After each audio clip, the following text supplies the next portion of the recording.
Hi guys and welcome back. So in front of me are two mats that look incredibly similar, but in fact one of these is considerably warmer than the other.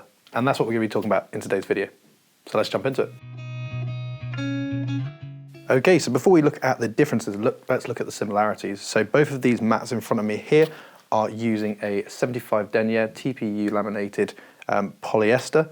So it's going to be nice and durable, long lasting, and overall a nice high quality product. They both use the gas mask two-way valve system so that when you're inflating the mat, the air isn't going to escape back out, which is incredibly frustrating. And then when it comes for deflating, you can pull the second valve out and it deflates nice and quickly, which makes rolling these mats away much, much easier and also getting them back in the bag. Talking about the bag, we have an integrated pump sack in the bag that comes with the mat, so you can see the little valve connection just there at the bottom. And then if we go into the bag and pull it out, we're met by a large sock-like pump sack. I'll show you a little demonstration on the screen of how this works, but really nice that it's built into the bag. You can't leave it behind, which is lovely to see. We're met by two baffles on either side, which are thicker than the baffles in the middle of the mat, so here and here, to help stop you rolling off your mat or rolling off in the night.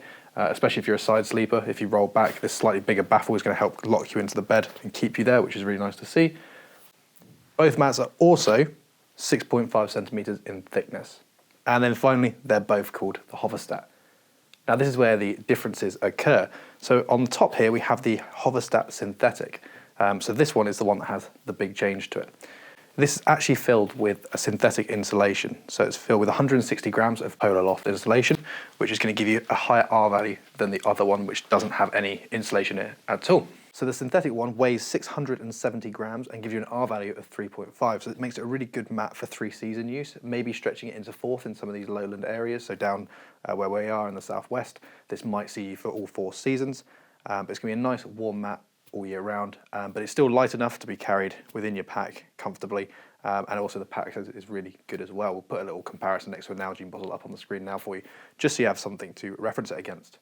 If we pop this one away, we are met with the normal Hoverstat. So the normal Hoverstat is a very simple mat.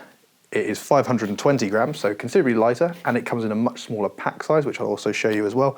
But this does give you an R value of 2.0. So it's not as warm, and in terms of what that means for you as the buyer, as a consumer, this isn't going to be a mat you're going to be using all year round. It's certainly not going to be 4-season. You may be able to stretch it into 3 if you've got a really good sleeping bag, but this is more looking at a 2-season option, so definitely a good one for summer and sort of late spring, and early autumn would be absolutely fine in. Obviously a mat, you can stretch it as far as you want to, but in terms of where this would sit in the market, if you're looking for something that's a bit more 3-season, then going for the synthetic option may be a better option. Overall, I'm really impressed with the Hoverstat range. I think personally the Hoverstat synthetic would be the best option for me personally, because I'd like to have a mat I can use all year round. It doesn't restrict me to any one season. And also, when coupled with a nice sleeping bag, we've got a lot more options with this guy. Big fan of the side baffles to help you stop rolling off. And for anyone that's wondering, if you are a side sleeper on this, you are not going to touch the floor. That 6.5 centimeters of thickness is going to keep you elevated off the floor and keep you nice and warm. So that was a quick look at the Hoverstat range here at Taunton Leisure. If you've got any questions, leave them down in the comment section below. And like always, we really appreciate your support, so don't forget to like and subscribe. Thank you very much for watching, and we'll catch you next time.